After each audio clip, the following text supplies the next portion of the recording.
কিশোর সমাজ তাফসির পরিষদ পরিচালনা কমিটির উদ্যোগে ফকিরবাড়ি বটতলা জমিদার বাড়ি সংলগ্ন মাঠ জামগড়া আশুলিয়া ঢাকা রবিবার আজকের এই তাফসিরুল কোরআনুল কারীমের মাহফিলের সম্মানিত সভাপতিত্ব করছেন জনাব হাজী মফিজুল ইসলাম ফকির। আসবেন আমাদের প্রধান আলোচক হাফেজ মৌলানা মুফতি শাইখ আলী হাসান ওসামা দামাত বরকাতুহুম আলিয়া।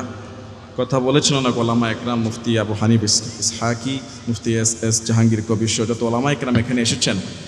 আল্লাহ তাআলা প্রত্যেকের হায়াতে, এলেমে, আমলে, সম্পত্তি, ইজ্জতে, সুখ শান্তিতে বরকত বাড়ায়া দেখ, বলেন আমিন। এই মুহূর্তে আমি আপনাদের সামনে কথা বলছি, আল্লাহ যেন আমাকে কোরআন হাদিস থেকে সঠিক কথাগুলো বলার তৌফিক দান করে দেয়, বলেন আমিন। সকল প্রশংসার একমাত্র মালিককে আমরা পড়ছি সে আল্লাহর জন্য আলহামদুলিল্লাহ। আর জোরে বলেন আলহামদুলিল্লাহ। আল্লাহু আকবার কবীরা আলহামদুলিল্লাহি কাসীরা সুবহানাল্লাহি ওয়া বিহামদিহি সুবহানাল্লাহিল আযীম। প্রশংসা করলাম কার? সব জায়গায় প্রশংসা করতে হবে কার? হুকুম মানতে হবে কার? গোলামি করতে হবে কার? মৃত্যু পর্যন্ত আমাদের হৃদয়ে, আমাদের কলিজাবর্তী ভয়, আনুগত্য, ভালোবাসা থাকতে হবে একজনের। চিল্লায় বলেন তিনি কে? ও আল্লাহ, এই সাক্ষীকে, এই আনুগত্যকে আল্লাহ আপনি কবুল করে নেন। লাখো কোটি বার দুরূদ সালাম প্রিয় নবী মুহাম্মদুর রাসূলুল্লাহ পড়েন সাল্লাল্লাহু আলাইহি ওয়াসাল্লাম। সোনার মদিনায় আল্লাহ তাআলা আমাদের সালামগুলোকে কবুল করেন, একবারে আমিন। মুআজ্জাজ মুহতারাম, সাউন্ডে একটু সমস্যা হচ্ছে, ভাইও বলেছে যে মাইক্রোফোনগুলোর একটু লো কোয়ালিটির, যার কারণে সাউন্ডটা ভালো যাচ্ছে না। যাই হোক, হয়তো উনি বুঝতে পারেন নাই, আল্লাহ যেন সামনে থেকে বুঝার এবং সেইভাবে সেট করার তৌফিক দান করে দেয়, বলে আমিন। মানুষ মাত্রই ভুল, কমতি, ঘাটতি থাকতেই পারে, ঠিক কিনা বলেন? তবে এটা দুঃখ লাগে যে একটা বিয়ে বাড়িতে যখন গায়ে হলুদের বাজনা বাজে, আশেপাশে 3 এলাকার মানুষ ঘুমাইতে পারে না রাতে, কথা বলেন। ছোট্ট একটা আইসক্রিম বিক্রেতা সে যে মাইক লাগায়, ওইটা 6 তলা পর্যন্ত পৌঁছে যায়, কথা বলেন ঠিক কিনা? আর ভাইয়ের এখানে দেখেন 2টা সাউন্ড বক্স, এখানে কয়টা? 2টা, 4টা সাউন্ড বক্স। না আপনারা পাইতেছেন না আমি পাইতেছি, বলতেছে মাইক একেবারে মুখের ভিতরে ঢুকায় কথা বলা লাগবে, তাও তো সাউন্ড নাই। তো এইটাই হলো আমাদের দেশের সমস্যা। কোরআনের মাহফিলে আসলে বাধা, জালেম চলে গেছে এই আরেক বাধা, জালেম চলে গেছে আরেক বাধা, বাধার কোনো শেষ নাই, কথা বলেন ঠিক কিনা? যাক, ভুল থেকেই শিক্ষা আল্লাহ যেন সহজ করে দেয়, বলেন আমিন। আজকের মাইক ছাড়া হইলেও কোনো সমস্যা নাই, কেননা আমরা এখন স্বাধীন দেশের নাগরিক। মাইক না হলেও সমস্যা নাই, আমাদের কোনো বাধা নাই, ঠিক কিনা? এই বাংলাদেশে কত জায়গায় কোরআনের কথা আমরা বলতে পারি নাই, কত জায়গায় আমাদেরকে বাধা দিয়েছে, কত জায়গায় সেই ফেরাউনের স্বৈরাচারীরা 144 জারি করেছে, কথা বলেন ঠিক কিনা? আমাদের আল্লামা সাঈদী রাহিমাহুল্লাহ বলেছিলেন, আলেমদেরকে নির্যাতন করে, সাধারণ মানুষকে গুম আর খুন হত্যা করে বেশি দিন টিকা যাবে না। সময় আসবে, এমন সময় আসবে যে পালানোর জন্য ইন্দুরের গর্ত পর্যন্ত খুঁজে পাবে না। আল্লামা সাঈদী রাহিমাহুল্লাহ বলেছিল, এইখান থেকে নাড়া দিবে, বাংলার জমিন থেকে নাড়া দিবে, একেবারে দিল্লি যায় পড়বে মামু। ঠিকই আজকে দিল্লি যায় পৌঁছেছে, কথা বলে ঠিক কিনা? কথায় কথায় দেশের মানুষকে জঙ্গিবাদ আর রাজাকার বলে গালি দিত, কথায় কথায় দেশের মানুষকে জেলখানায় গুম খুন করে কোনো কিছু বাদ রাখে না, কথা বলেন ঠিক কিনা? ঠিকই দেখেন, আল্লামা সাঈদী রাহিমাহুল্লাহর কথা আজকে বাস্তব সত্য হয়েছে।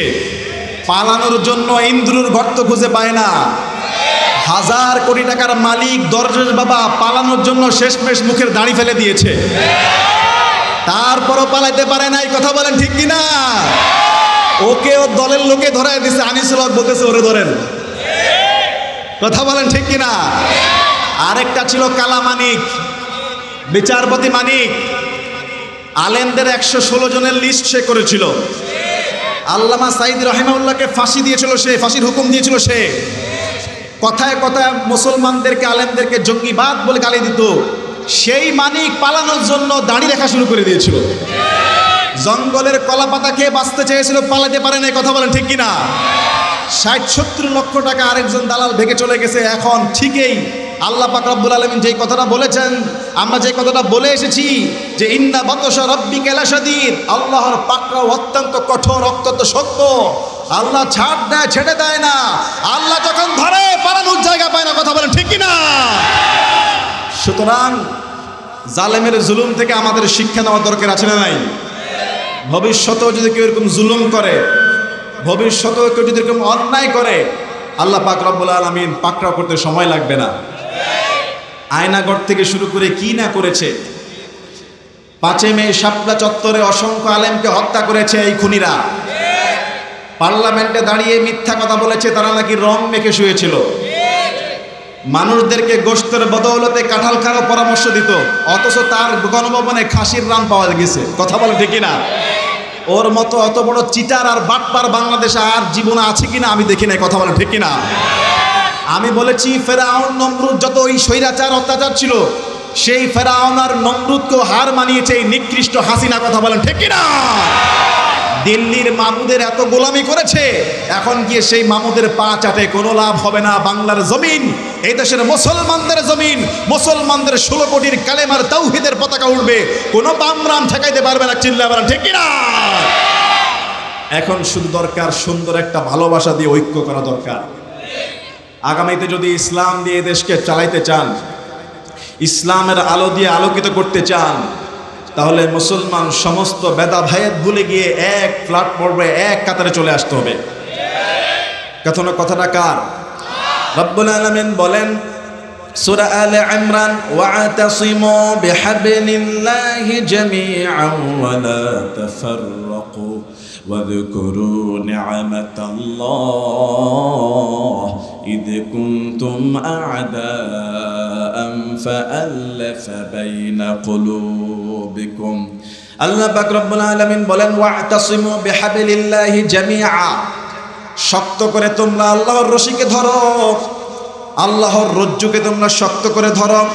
জামিআ ঐক্যবদ্ধভাবে একত্রিত হয়ে আল্লাহর রশিকে ধরো। ওয়ালা তাফাররাকু, বিচ্ছিন্ন হয়ো না। আল্লাহ কোরআনে বলছে মুসলমান যদি একত্রিত হয়ে যায়, ঐক্য হয়ে যায়, বিচ্ছিন্ন না হয়, আকাশ থেকে সাহায্য পাঠিয়ে দিবেন কে? আমাদের প্রভু এক, একে নবীর উম্মত, জীবন বিধান এক, ওই শিবানী কুরআন। আমাদের প্রভু এক, একে নবীর উম্মত, জীবন বিধান এক, ওই শিবানী কুরআন। তবে কেন এক নও হে মুসলমান,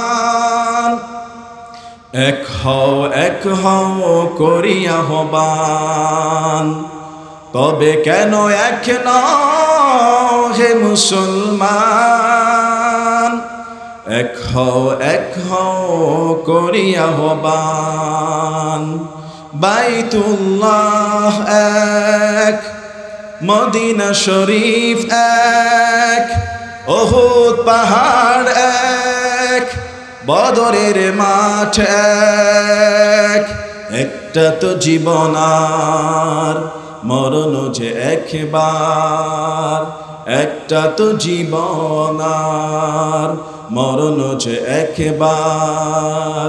একই দেহ একই প্রাণ একই স্থান, আমাদের প্রভু এক, এক নবীর উম্মত, জীবন বিধান এক, ওই শিবানী কুরআন। আলহামদুলিল্লাহ বলেন। আল্লাহর দিন ছাড়া, ইসলাম ছাড়া অন্য কোনো ধর্ম যদি কেউ কবুল করে, কবুল হবে। কেননা একমাত্র পৃথিবীর ধর্মের নাম হলো ইসলাম। একমাত্র ধর্মের নাম কি? আল্লাহ পাক রব্বুল আলামিন বলেন ইন্নাদ-দীনা ইনদাল্লাহিল ইসলাম, নিশ্চয়ই একমাত্র মনোনীত ধর্মের নাম হলো ইসলাম। ঠিক কি না? আর যারা ইসলাম কবুল করে তাদেরকে বলা হয় মুসলিম। তাদেরকে কি বলা হয়? মুসলিম। আমি সংগ্রামী, আমি চিররণভীর, আল্লাহকে ছাড়া কাউকে মানি না আমি। নারে তাকবীর, নারে তাকবীর। ঠিক কিনা বলেন? মুসলিম। বেঈমানি সংগ্রামী আমি চিররণভীর, আল্লাহকে ছাড়া কাউকে মানি না আমি, নারে তাকবীর নারে তাকবীর। বিপ্লবী আমি চির সৈনিক, চির দুর্জয় চির নির্ভীক, বিপ্লবী আমি চির সৈনিক, চির দুর্জয় চির নির্ভীক। আল কুরআনের শমশির আমি, আল কুরআনের শমশির আমি, কুটি কুটি করে রাতের ভিড়, নারে তাকবীর নারে তাকবীর নারে তাকবীর নারে তাকবীর। এজন্য ইসলাম ছাড়া অন্য কোনো ধর্ম যদি কেউ গ্রহণ করে সেটা আল্লাহ কবুল করবে না। সূরা আলে ইমরানের 85 নম্বর আয়াতে আল্লাহ বলেও দিয়েছেন, ওয়ামাই ইয়াবতাগি গায়রাল ইসলামি দীনান ফালাই ইউকবালা মিনহু ওয়া হুয়া ফিল আখিরাতি মিনাল খাসিরিন। ইসলামকে ছাড়া কেউ যদি অন্য কোনো কিছু তালাশ করে তার কাছ থেকে সেই দিন আল্লাহ কবুল করবে না। মাথার তালু থেকে পায়ের তালু পর্যন্ত হুকুম চলবে একজনের, চিল্লায় বলেন তিনি কে? আল্লাহ বলছেন আলা লাহুল খালকু ওয়াল আমর, জেনে রাখো সৃষ্টি তার, হুকুমও তার। কথা বলেন ঠিক কিনা? সৃষ্টি যার, হুকুম চলবে তার। মানব রচিত কোনো আইন যদি কেউ চলে সে হয়ে যাবে তাগুত। যত বড় মুসলমান হোক, তাগুত কিন্তু কখনোই মুসলমান হতে পারে। এজন্য রব্বুল আলামিন বলেন, ইয়া আইয়ুহাল্লাযীনা আমানু দুখুলু ফিস-সিলমি কাফা ওয়ালা তাত্তাবিউ খুতুওয়াতিশ শাইতান ইন্নাহু লাকুম আদুউম মুবিন। আল্লাহ বলছেন, ইয়া আইয়ুহাল্লাযীনা আমানু, ও যারা ঈমানদার, উদখুলু ফিস-সিলমি কাফা, পরিপূর্ণভাবে ইসলামের মধ্যে দাখিল হয়ে যাও। ওয়ালা তাত্তাবিউ খুতুওয়াতিশ শাইতান, শয়তানের পদাঙ্ক অনুসরণ করো না। ইন্নাহু লাকুম আদুউম মুবিন, নিশ্চয়ই শয়তান হলো মানুষের প্রকাশ্য শত্রু, দুশমন। ঠিক কি না? আল্লাহ বলছেন, খবরদার পরিপূর্ণ ইসলামে দাখিল হও। অর্ধেক মানবা অর্ধেক মানবা না এমন হবে না। অর্ধেক কবুল করবেন অর্ধেক করবেন এমন হবে না। ইয়া আইয়ুহাল্লাযীনা আমানু দুখুলু ফিস-সিলমি কাফা, হে ঈমানদাররা পরিপূর্ণ ইসলামের মধ্যে প্রবেশ করো, ইসলামের মধ্যে দাখিল হও। মাথার তালু থেকে পায়ের তালু পর্যন্ত সম্পূর্ণটা আত্মসমর্পণ করো। ওয়ালা তাত্তাবিউ খুতুওয়াতিশ শাইতান, শয়তানের পদাঙ্ক অনুসরণ করো না। ইন্নাহু লাকুম আদুউম মুবিন, নিশ্চয়ই শয়তান হলো মানুষের প্রকাশ্য দুশমন। ঠিক কিনা বলেন? স্বৈরাচার জালেম মানুষদেরকে শয়তানের গোলাম বানানোর ফায়তারা করেছিল। তারা এই দেশের কোরআনের পাখি আল্লামা সাঈদী রাহিমাহুল্লাহকে গ্রেফতার করেছিল। মুসলমান সেদিন কিন্তু অনেকে চুপ ছিল, অনেক আলেমরা সেদিন কথা বলে নাই। যেদিন আল্লামা সাঈদীকে গ্রেফতার করেছে সেদিনই বস্তুত আলেমদেরকে কোণঠাসা করে ফেলেছিল। কথা বলেন ঠিক কিনা? আল্লামা সাঈদীকে যেদিন গ্রেফতার করেছে সেদিন যদি বাংলাদেশের মুসলমান আলেম ওলামারা একত্রিত হয়ে প্রতিবাদ করত, তারপরে আর আলেমদেরকে জেলখানায় যাওয়া লাগতো না, রিমান্ডে যাওয়া লাগতো না। মানুষ চুপ ছিল, প্রতিবাদ করে নাই, একে একে করে সবগুলোকে জালিম ধরছে। কথা বলেন ঠিক কিনা? সুতরাং এটা থেকে আমাদেরকে শিক্ষা নিতে হবে, আগামীতে যেই দলের, যেই মতের, যেই পক্ষেরই হোক, কোনো মুসলমানের গায়ে, কোনো আলেমদের গায়ে, কোনো তাওহীদি জনতার গায়ের উপরে, কোনো কোরআনের মাহফিলের উপর যদি হাত আসে তাহলে মুসলমান ঘরে বসে থাকবে না। চিল্লা বলেন ঠিক কিনা? অসংখ্য মুসলমানদেরকে তারা হত্যা করেছে, ক্রসফায়ার করেছে, গুম করেছে, খুন করেছে। আহা, আয়নাগরের মতো যেই নিকৃষ্ট, যে বর্বর জুলুম করেছে, তাদের আত্মীয় স্বজন কিন্তু জানতো না যে তারা কি বেঁচে আছে না মরে গেছে। কেউ 5 বছর, কেউ 8 বছর, কেউ 10 বছর। ব্রিগেডিয়ার আমান আজমি তিনি বলতেছেন যে এই যে গামছাটা, আমি এমন পরিমাণ কান্না করেছি, এই গামছার পানির মধ্যে এমন পানি আমার লেগেছে, যদি আমি এই চোখের পানিটা জমা করে রাখতাম তাহলে বিশাল বড় একটা দিঘি হয়ে যেত। আজানের শব্দ শুনতে দিত না। আজান যখন হতো তখন জোরে সাউন্ড করে আপনার গানের বাজনা বাজিয়ে দিত। নাউজুবিল্লাহ বলবেন না? আরেকজন বলছে নামাজের সময় নামাজ পড়তে চাইলে উলঙ্গ করে পিটাইতো। ফায়সালা করা, আল্লাহ দিন যদি আপনি কায়েম করতে পারেন, কোরআন আর হাদিসের শরিয়া যদি আপনি ইনসাফ কায়েম করতে পারেন, ন্যায় কায়েম করতে পারেন, তাহলে অন্যায়ভাবে কোরআন আর হাদিস কাউকে জুলুম করে না, বরং যে অপরাধী তাকে শাস্তি দেওয়া হয়, আর যে নিরাপরাধী আল্লাহর কোরআন তাকে মুক্তি দিয়ে দেয়। কথা বলেন ঠিক কিনা? রাসূল সাল্লাল্লাহু আলাইহি ওয়াসাল্লাম বলেছেন, আন আকিমুদ্দিন ওয়ালা তাতাফাররাকু ফি, তোমরা দ্বীনকে প্রতিষ্ঠা করো, ইখতিলাফ করো না, মত পার্থক্য করো না। আল্লাহর জমিনে আল্লাহর দ্বীনকে প্রতিষ্ঠা করো, ইখতিলাফ করো না, মত পার্থক্য করো না। মত পার্থক্য করো না। আমাদের মধ্যে অনেক ছোটখাটো বিষয়ে মত পার্থক্য আছে, সেটা সুন্নাহ বিষয় হতে পারে, মুস্তাহাব বিষয়ে আমাদের মধ্যে মত পার্থক্য থাকতে পারে, কিন্তু আমাদের প্রত্যেকের রব একজন, তিনি কে? প্রত্যেক দলের প্রত্যেক মতের রব একজন, তিনি কে? আল্লাহ। আমাদের প্রত্যেকের নবী একজন, মুহাম্মদুর রাসূলুল্লাহ সাল্লাল্লাহু আলাইহি ওয়াসাল্লাম। আমাদের প্রত্যেকেরই একটি গ্রন্থ, নাম হলো আল কোরআন, ঠিক কিনা? আমাদের প্রত্যেকের নামাজ 5 ওয়াক্ত, আমাদের রমজান 1 মাস, আমাদের প্রত্যেকের ঈদ 2টা, আমাদের প্রত্যেকের হজ একই রকম, বাকি সব মূল জিনিসগুলো একই রকম। ছোট ছোট বিষয়ে কিছু পার্থক্য থাকতে পারে, সেই বিষয়গুলোকে ইখতিলাফ করা যাবে। আল্লাহ কোরআনে বলে দিয়েছেন, আন আকিমুদ্দিন ওয়ালা তাতাফাররাকু ফি, কায়েম করো দ্বীনকে, ইখতিলাফ করো না, মত পার্থক্য করো না। আল্লাহর এই জমিনে মত পার্থক্য করো না। সমস্ত মোমেনরা হলো একটা দেহের মতো, সমস্ত মুসলমানরা হতো একটা বডির মতো। এই যে আমার একটা দেহ, রসুল বলছেন যে হাসি খুশি ভালোবাসা প্রেম সৌহার্দ্যতে মোমেনের মেসাল হলো একটা দেহের মতো। একটা শরীরের মধ্যে, একটা দেহের মধ্যে আপনার যদি কোনো অঙ্গ প্রত্যঙ্গ আঘাতপ্রাপ্ত হয়, ক্ষতিগ্রস্ত হয়, রোগাক্রান্ত হয়, তাহলে কি শুধু ওই জায়গাটাই ব্যথা করে নাকি পুরো শরীরটা অশান্তি লাগে? পুরো শরীরটা অশান্তি লাগে না? যেমন কারো শুধু মাথাটা ব্যথা লাগতেছে, শুধু মাথা ব্যথা, তাহলে কি শান্তিতে সে ঘুমাইতে পারবে? ঘুম তো আমরা ঘুমাই চোখ বন্ধ করে। তার প্রচণ্ড মাথা ব্যথা, সে ছটপট করবে, ঘুম আসবে না। তার পায়ের মধ্যে একটা বিষাক্ত ফোড়া উঠেছে, প্রচণ্ড যন্ত্রণা, পায়ের মধ্যে একটা ফোড়া, পায়ের মধ্যে নিচে, পুরো শরীরটা তো সুস্থ আছে, ঠিক আছে নাকি? তাহলে কি পুরো শরীরের মধ্যে শান্তি আসবে? আসবে না। রসুল এটাই বলেছে, গোটা পৃথিবীর, শুধু এই সাভারের আশুলিয়ার মানুষ না, শুধু ঢাকার মানুষ না, শুধু বাংলাদেশের মানুষ না, গোটা পৃথিবীর সমস্ত মুসলমানরা হলো একটা দেহের মতো। বলেন আল্লাহু আকবার। গোটা পৃথিবীর সমস্ত মুসলমানরা একটা দেহের মতো। পৃথিবীর মুসলমান যেখানেই আক্রান্ত হবে, পৃথিবীর যেখানেই মুসলমান ব্যথা পাবে, আর একজন মুসলমান যখন দেখবে অমুক মুসলমান ব্যথা পেয়েছে, তখন তার হৃদয়ের মধ্যে তার ব্যথায় সে ব্যথিত হবে। কথা বলেন ঠিক কিনা? যেমন মুগ্ধ পানি খাওয়াতে গিয়ে শহীদ হয়েছে। মুগ্ধকে চিনেন তো? মুগ্ধর নাম শুনছেন না? ছাত্র আন্দোলনের মুগ্ধ, সে বলেছিল পানি লাগবে পানি। এই যে সে ইন্তেকাল করেছে, আমাদের হৃদয়ের মধ্যে ব্যথা আছে না নাই? কেননা সে একজন মুসলমান, শুধু মুসলমান না, জালেমকে হটাইতে রাজপথে শহীদ হয়েছে। একজন তাজা রক্ত দেওয়া যুবক, আল্লাহর দরবারে কবুলিয়াতের শহীদের মর্যাদা সে পেয়ে যাবে। জোরে বলুন সুবহানাল্লাহ। আবার রংপুরের আবু সাঈদ, মনে আছে কিনা? আবু সাঈদ 2 বুক খুলে দিয়েছে। আমরা তো এখানে স্বাধীনভাবে কথা বলতেছি, আজকে তাদের শাহাদাতের বিনিময়ে।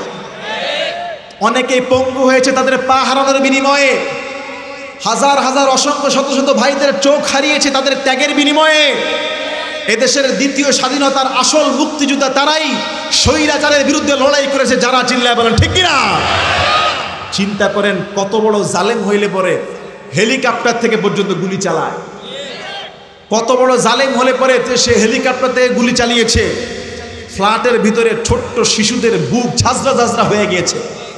তার বাবা বলতেছে, আমার ছোট্ট শিশুটা ঘরের ভিতরে, চোখের ভিতর দিয়ে বুলেট ঢুকেছে, একবারে মাথার ভিতরে ঢুকে পিছন দিক থেকে বেরিয়ে গিয়েছে, কপালের মধ্যে ঢুকে পিছন দিক থেকে বেরিয়ে গেছে। আর সেই জালেম মিথ্যুক বলে সে নাকি হেলিকপ্টার থেকে পানি দেওয়ার ব্যবস্থা করছে। কথা বলেন ঠিক কিনা? এত লম্বা লম্বা কথা বলে সে আজকে পালিয়ে চলে গিয়েছে। শুধুমাত্র সম্ভব হয়েছে এই কারণে, যে সমস্ত মুসলমানরা ঐক্যমত হয়ে এক হয়ে নেমে গিয়েছে, একটা লোকও ঘন ছিল না, দল মত নির্বিশেষে সব দলের মানুষ নেমে গিয়েছে জালেমের বিরুদ্ধে, জুলুমের বিরুদ্ধে। যখন সমস্ত মানুষ একত্রিত হয়েছে তখন আসমান থেকে রহমতের ফেরেশতা বাড়িয়ে সাহায্য করেছেন কে? এরকম ঐক্যবদ্ধ থাকলে রহমত আসবে, এরকম ঐক্যবদ্ধ থাকলে শান্তি আসবে। এজন্য রাসূল সাল্লাল্লাহু আলাইহি সাল্লাম বলেছেন, সমস্ত মুসলমানরা একটা দেহের মতো, সমস্ত মুসলমানরা একটা দেহের মতো। দেহের একটা জায়গায় আঘাতপ্রাপ্ত হলে গোটা শরীর যেমন যন্ত্রণা লাগে, ঠিক গোটা পৃথিবীর মুসলমানরা যেখানে আক্রান্ত হবে আরেকটা মুসলমানের ভিতরে হৃদয়ে কষ্ট লাগা তার জন্য ইমানি দায়িত্ব হয়ে যায়, ঠিক কিনা? এজন্য মুসলমান ইমানদার ঐক্য থাকতে হবে, একত্রিত থাকতে হবে।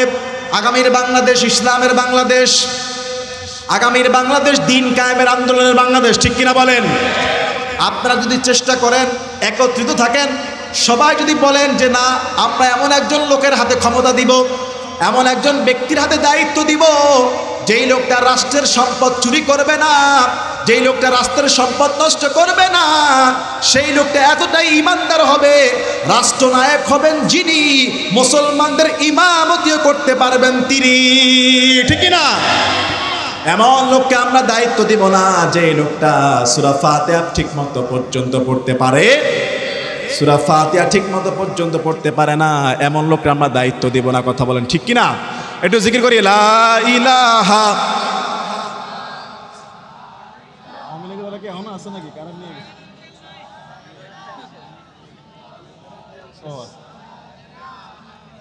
আনহু قال قال رسول الله صلى الله عليه وسلم, পড়েন সাল্লাল্লাহু আলাইহি ওয়াসাল্লাম। রাসূল বলছেন, মা জালাসা কওমুন মাজলিসান, যখন কোনো কওম কোনো মজলিসের মধ্যে বসে, কোনো জলসায়, কোনো মজলিসে, ইয়াযকুরুনাল্লাহ, কোনো বান্দা বান্দিরা মানব মণ্ডলীরা যখন কোনো এক জায়গায় বসে আল্লাহকে স্মরণ করে, আল্লাহর জিকির করে, আল্লাহর কথা আলোচনা করে, ইল্লা হাফাত বিহুমুল মালাইকা, ফেরেশতারা ওই মজলিসটাকে চতুর্দিক থেকে ঘিরে ফেলে।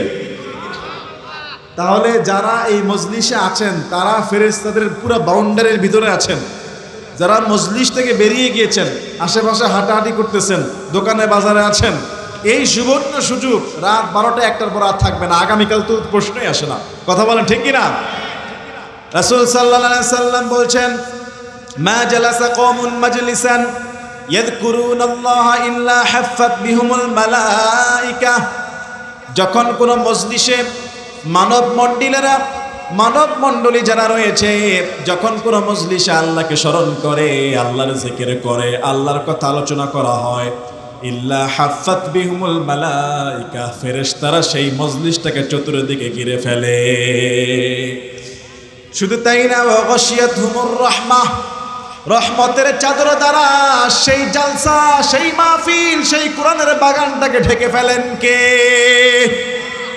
এজন্য কোরআনের বাগানগুলো যখন সাজিয়ে দেওয়া হয়, কোরআনের বাগানে যখন কোরআনের পাখিরা বসে যায়, কোরআন হাদিসের কথা যখন শুরু হয়ে যায়, আল্লাহর জিকির যখন শুরু হয়ে যায়, আল্লাহর কথা যখন শুরু হয়ে যায়, ইল্লা হাফাত বিহুমুল মালাইকা, চতুর্দিকে ফেরেশতারা ঘিরে ফেলে। ওয়া গাশিয়াতহুমুর রাহমাহ, রহমতের চাদর দিয়ে আল্লাহ ঢেকে ফেলে। ওয়া যাকারাহুমুল্লাহু ফী মান ইনদাহু, শুধু ঢেকেই ফেলে না, আল্লাহর কাছে যেই ফেরেশতারা আছে, আল্লাহ সেই ফেরেশতাদেরকে নিয়ে, ওই দুনিয়ার বান্দাদেরকে নিয়ে গর্ববোধ করে। সুবহানাল্লাহ। এই যে আপনারা এখানে বসে আছেন, কার কথা শোনার জন্য? কার কথা? এখানে বসে আছেন কোরআনের কথা, হাদিসের কথা, জিকির আজকার আছে না নাই? আল্লাহ পাক রব্বুল আলামিন আসমানের মধ্যে আরো বড় জলসা নিয়ে, ফেরেশতাদের আরো বড় মজলিস নিয়ে ফেরেশতাদেরকে ডেকে ডেকে বলে, দেখো ও ফেরেশতারা, আমার এই বান্দারা চাইলে এখন ঘুমায় থাকতে পারতেন, চাইলে এখন বাজারের মধ্যে ঘোরাঘেরা করতে পারতেন, বাজারের মধ্যে ঘোরাফেরা করতে পারতেন, বাদাম খেতে পারতেন, চা খেতে পারতেন, তা না করে কোরআনের মজলিসে আমার কথা শুনে, আমার কোরআনের কথা শুনে, হাদিসের কথা শুনে, জিকির আজকার শুনে, আপনারা এখানে কয়জন আছেন? তার থেকেও বড় সমাবেশ করে রব্বুল আলামিন আপনার আমাকে নিয়ে গর্ব করছে। সুবহানাল্লাহ। এই জন্য কোরআনের মজলিসের মধ্যে দাম আছে না নাই? রহমত আছে না নাই?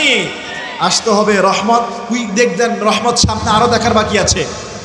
রাসূল সাল্লাল্লাহু আলাইহি ওয়াসাল্লাম বলেছেন, যেই জাতির শাসনকর্তা থাকে, শাসনভার থেকে নারীর হাতে, সেই জাতি কখনো সফলকাম হতে পারে? ঠিকই আমরা সফলকাম হতে পারিও নাই। স্বাধীনতার পর থেকেই এই যে সর্বশেষ যে 15-16 বছর এক নারীর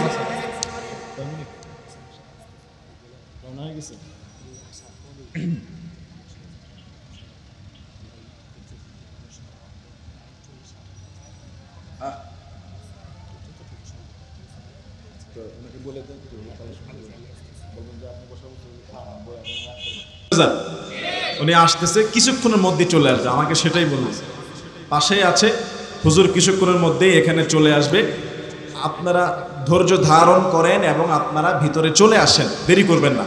আমি আর অল্প কিছুক্ষণের মধ্যে ইনশাল্লাহ শেষ করে দিব, ইনশাল্লাহ বলেন। আজকে তো বেশিক্ষণ আর বলতে পারলাম না, আমার সময়ের মধ্যে আধা ঘন্টা কারেন্টই ছিল না, আধা ঘন্টা ছিল মাইক বন্ধ। ইতিহাসে এই প্রথম কোনো মাহফিলে আমিও বসে আছি, শ্রোতাও বসে আছে, আলহামদুলিল্লাহ।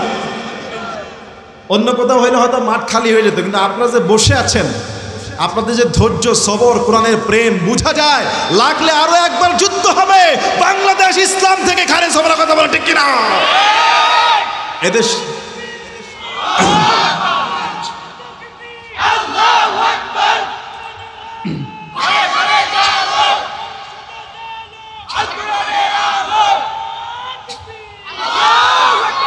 শকুনেরা এখনো শকুনের চোখ দিয়ে থাবা মারতে চায়, কথা বলেন ঠিক কিনা?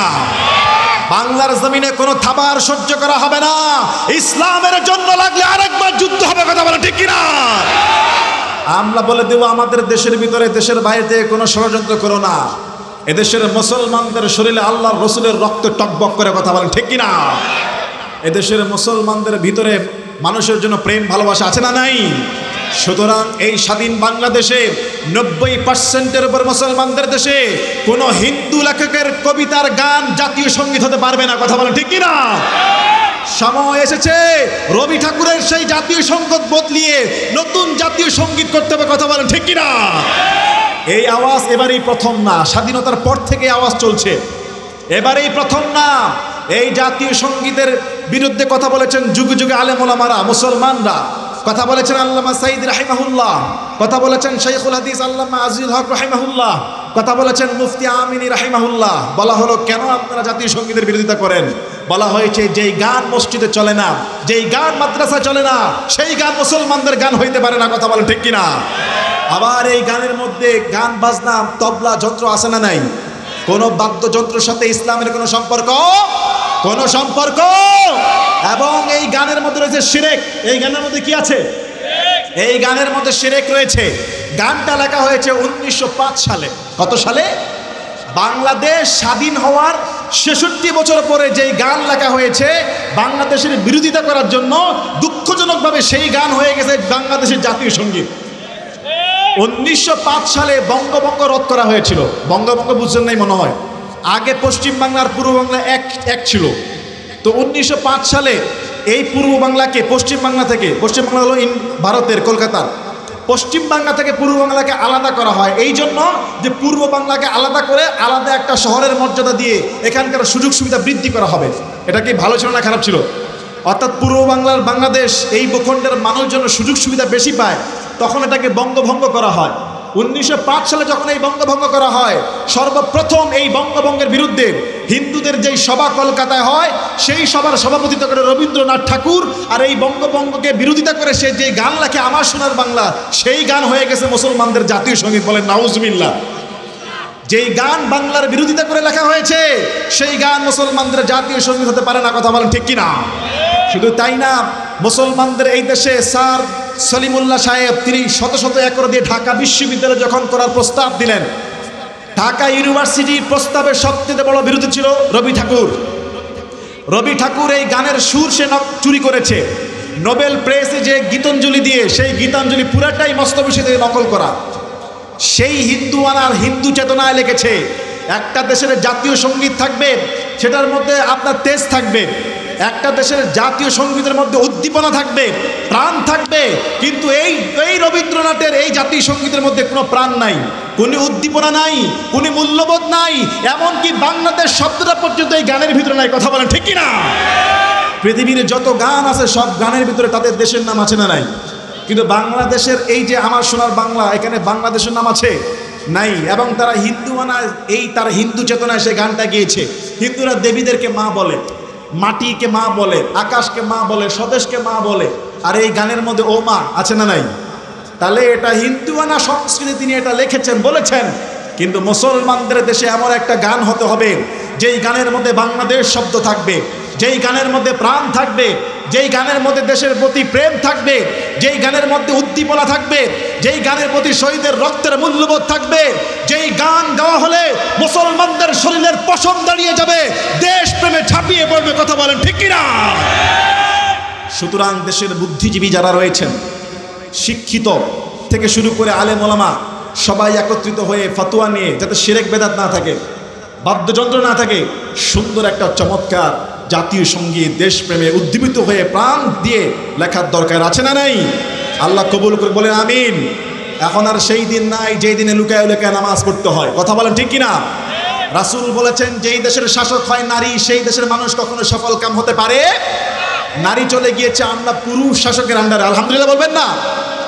ডক্টর ইউনূসের আন্ডারে আমাদের দেশ, পুরুষ শাসক আসা মাত্র কি উপকার হয়েছে গত এক মাসে শুনলে আপনি আশ্চর্য হয়ে যাবেন।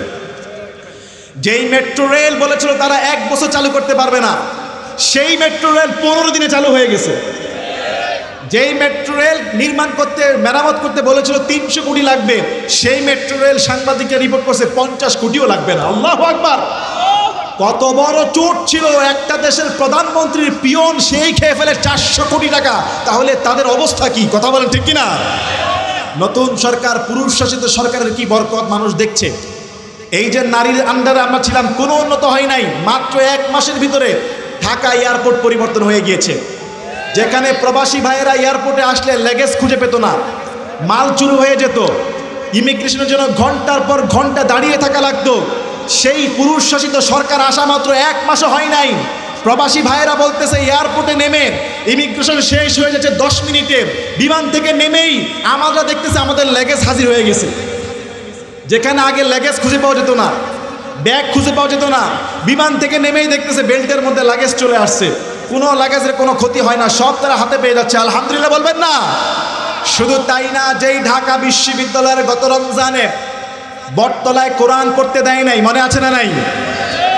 ঢাকা বিশ্ববিদ্যালয় গত রমজানে বিশ্ববিদ্যালয়ের ছাত্ররা রমজানের সম্মানে কোনো বিশ্ববিদ্যালয়ের ক্লাসরুমে না, বটতলায় একটা গাছের নিচে কোরআন শিক্ষার আয়োজন করেছিল। সেই বিশ্ববিদ্যালয়ের শিক্ষক, কলা অনুষদের ডিন নোটিশ করেছে, এত বড় সাহসকার কোরআন শিক্ষার আয়োজন ঢাকা বিশ্ববিদ্যালয়ে বসিয়েছে। কোরআন শিক্ষার আসর বন্ধ করে দেওয়া হলো। বিশ্ববিদ্যালয়ের হলের একজন ছাত্র বলছে, 6 মাস আমি গোসলখানায় নামাজ পড়েছি, ফজরের নামাজ। ফজরের সময় হলে সন্ত্রাসী গোষ্ঠীরা মসজিদের সামনে দাঁড়িয়ে থাকতো। কোন ছাত্র ফজর পড়তে মসজিদে ঢুকে লিস্ট করতো, তাকে জঙ্গিবাদ বানিয়ে দিত। ছেলেটা বলছে, 6 মাস গোসলখানায় নামাজ পড়েছি ফজর। বিশ্ববিদ্যালয়ের মধ্যে কোরআন শিক্ষা গাছের তলায় পড়তে দেয় নাই, অথচ সেই বিশ্ববিদ্যালয়ে উন্মুক্তভাবে গান বাজনা, মদ, জুয়া কি না হতো। যেই বিশ্ববিদ্যালয়ে দিয়েছে একজন মুসলমান স্যার সলিমুল্লাহ, সেই বিশ্ববিদ্যালয়ে আল্লাহর কোরআন পড়তে বাধা দিয়েছে। 6 মাসও হয় নাই, ছাত্ররা সেই কলা অনুষদের ডিন স্যারের সামনে গিয়ে দাঁড়িয়ে দাঁড়িয়ে কোরআন পড়েছে। বেচারা বাধ্য হয়ে আল্লাহর কোরআন শুধু শুনেই নাই, ছাত্রদের সঙ্গে মুনাজাত পর্যন্ত তুলেছে। সুবহানাল্লাহ! যেই বিশ্ববিদ্যালয়ের ছাত্রদেরকে জঙ্গিবাদ মামলা দেওয়া হতো, নামাজ পড়তে দেওয়া হতো না, শিবির ট্যাগ লাগাতে হতো, সেই বিশ্ববিদ্যালয়ের ভিসি তার ইমামতিতে মাগরিবের নামাজ ছাত্ররা আদায় করেছে। সুবহানাল্লাহ বলবেন না? এটাই হলো পুরুষ শাসকের বরকত, ঠিক কিনা? এটাই হলো পুরুষ শাসকের বরকত। বিশ্ববিদ্যালয়ের ভিসি হয়েছেন তিনি, ইমামতি করতে পারেন যিনি। সুবহানাল্লাহ! এজন্য আমি বলবো, আমাদের দেশের নেতা আমির হবেন তিনি, কোরআন বিশুদ্ধ পারে পড়তে পারেন যিনি, এবং নামাজ পড়াতে পারেন তিনি। কথা বলেন ঠিক কিনা? আমাদের দেশের আমির হবেন তিনি, নেতা হবেন তিনি, প্রধানমন্ত্রী হবেন তিনি, যিনি বন্যায় মানুষের কাছে শরীর ভিজিয়ে ত্রাণ পৌঁছে দেন যিনি, ছাত্র হত্যায় আহত নিহতদের সেবা দেন যিনি, ঘরে ঘরে গিয়ে মানুষের সেবা দেন যিনি, ক্যামেরায় ফটোর প্রচার নয়, বাস্তবে ঘরে ঘরে আহত নিহতদের টাকা পৌঁছিয়ে দিয়ে, বন্যায় ত্রাণকর্তাদের সাহায্য সহযোগিতা করে, জনকল্যাণে ইসলামের জন্য কোরআনের আইন বাস্তবায়ন করতে চায় যারা, যেই কর্মীরা, যেই দলের লোকেরা, আমরা থাকবো তাদের সঙ্গে। তিনিই হবেন মুসলমানদের আমির। চিল্লায় বলেন ঠিক কিনা? সুতরাং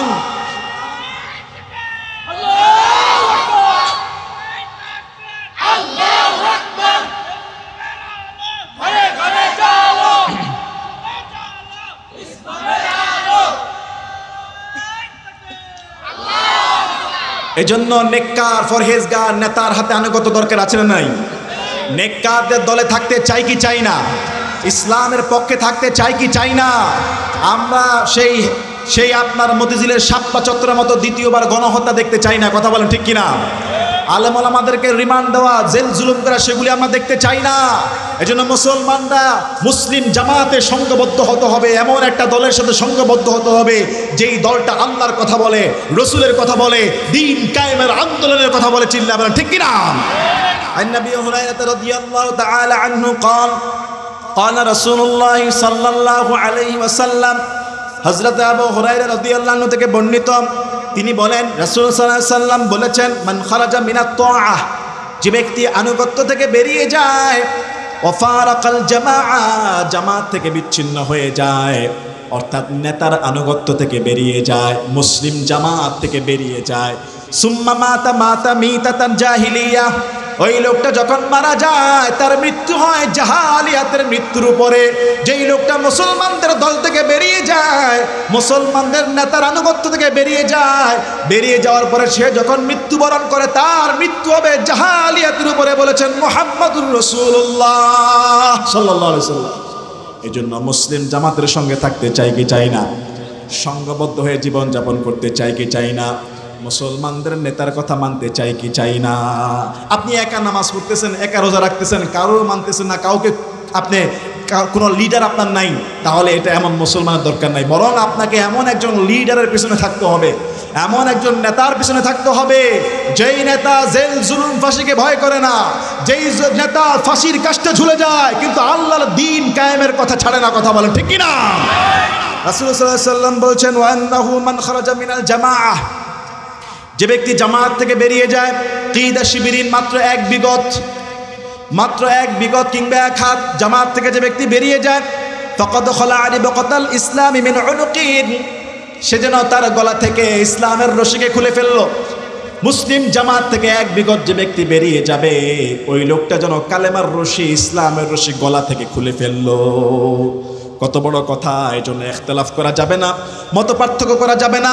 যাকেই ভালো লাগে আপনার ইসলামিক একটা দলের মধ্যে থাকেন, ইসলামিক একটা নেতার আনুগত্যে থাকেন, ইসলামিক আলেম ওলামাদের সংঘবদ্ধ থাকেন, জীবনটাকে রহমত দ্বারা, বরকত দ্বারা পরিপূর্ণ করে দিবেন কে?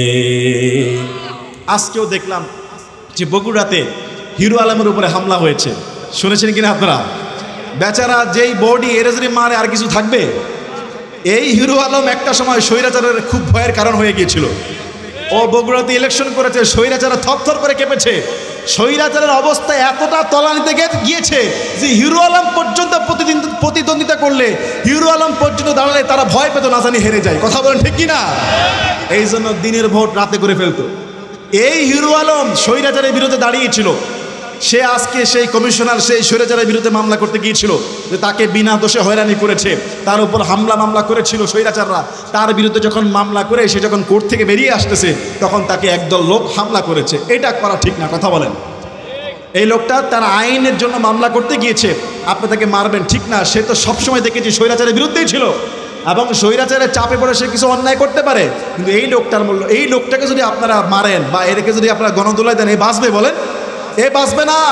সুতরাং এভাবে কেউ আইন হাতে তুলে না নিয়ে প্রকৃত অপরাধী যারা পালিয়ে যাচ্ছে, যারা গুম করেছে, যারা খুন করেছে, যারা পুলিশের দলের মধ্যে হেলমেট বাহিনী হয়ে প্রকাশ্যে গুলি করেছে, পারলে এদেরকে ধরে গণদোলাই দেন, সাধারণ মানুষকে মারবেন না। কথা বলেন ঠিক কিনা? যারা অন্যায়ভাবে মানুষগুলোর উপর হত্যা করেছে, জুলুম করেছে, বৃষ্টির মতো গুলি করেছে। আমি জুমার নামাজ পড়ে মিরপুর 1 নম্বরে জুমা পড়িয়ে মিরপুর 11 নম্বরে বাসার দিকে যাচ্ছিলাম। তখন আন্দোলনের সময় স্বচক্ষে দেখছি, সাক্ষী দিচ্ছি, বৃষ্টির মতো গুলি করতে সামনে গিয়েছে। তারা বৃষ্টির মতো গুলি করেছে। লাশ আর লাশ ফেলে দিয়েছে। মিরপুরের প্রত্যেকটা হসপিটালের সামনে লাশের স্তূপ পড়েছিল এবং যারা আহত হয়েছে এদেরকে পর্যন্ত চিকিৎসা দিতে তালবাহানা করেছিল এই জালেমরা। কথা বলেন না কেন? সুতরাং বাংলার এই জমিনে তাদের কোনো ক্ষমা নাই। বাংলার এই জমিনে তাদের শাস্তি হবে, তাদের বিচার করতে হবে। তাদের বিচার করে শহীদদের আত্মা ঠান্ডা হবে, নতুবা শহীদরা থামবে না। কথা বলেন ঠিক কিনা? শহীদদের পরিবার কষ্ট থামবে না। এজন্য আমি বলবো ছাত্র ভাইদেরকে, যারা ছাত্র নেতা রয়েছেন, যারা সমন্বয়ক রয়েছেন, শহীদদের পরিবার যদি শান্তি দিতে চান তাহলে এই খুনিদেরকে সবার আগে গ্রেফতার করে বিচারের ব্যবস্থা করেন। এবং আপনারাও যদি পারেন, আপনাদের পরিচিত কোনো শহীদ পরিবার থাকে তাদের পরিবারকে সাহায্য করবেন। এরকম অনেক পরিবার আছে যে শাহাদাত বরণ করার পরে তার পরিবারের দায়িত্ব নেওয়ার লোক নাই, আছে না নাই? এবং যারা আহত হয়েছে, যারা অসুস্থ, আমরা কি পারবো না তাদের একটু সেবা করতে, তাদেরকে সাহায্য করতে পারবো না ইনশাল্লাহ? আমি গত জুমায় আমার মসজিদে বলেছি, আপনারা যে যেখানে আছেন, যে অবস্থায় আছেন, পরিচিত যারা আহত নিহত এদেরকে সাহায্য করবেন। কারণ এদের ত্যাগের বিনিময়ে, এদের রক্তের বিনিময়ে, এদের নিহত আহত শাহাদাতের বিনিময়ে আজকে বাংলাদেশে আমরা স্বাধীনভাবে বসে আছি, কথা বলতে পারতেছি। কথা বলেন ঠিক কিনা? এরকম কিশোর সমাজ তাফসীর পরিষদের এই মাহফিল আজকে আয়োজন করেছে। এটা এইভাবে চলুক। আপনারা চান কি চান না? বলেন চান কি চান না? তাহলে আপনারা সহযোগিতা করবেন তো ইনশাল্লাহ? আজকে কিছু ভুল ত্রুটি হয়ে গিয়েছে, ক্ষমা সুন্দর দৃষ্টিতে দেখবেন। যেই ভাই তার মোটর সাইকেলে তেল দিয়ে এই মাইকের ব্যবস্থা করে দিয়েছে, আল্লাহ যেন বরকত বাড়ায় দেয়, বলেন আমিন। তো সেই ভাই যদি তেল দিয়ে এই মাইকেলের এই প্যান্ডেলের এই আলো বা একটু সহযোগিতা করতে পারে, আমরাও কিন্তু করতে পারবো না ইনশাল্লাহ? বলেন আমরা পারবো না ইনশাল্লাহ? আমি যতটুকু শুনেছি, এটা দেখেন নামই আছে কিশোর সমাজ। কি সমাজ? কিশোর সমাজ। এটা কিন্তু বড় না, সবাই ছোট ছোট বাচ্চা, সবাই ছোট ছোট বাচ্চা, তারা এই মাহফিলটা আয়োজন করেছে। আলহামদুলিল্লাহ, আমি দাওয়াত নিয়েছি, একেবারে সহজে দাওয়াত নিয়েছি।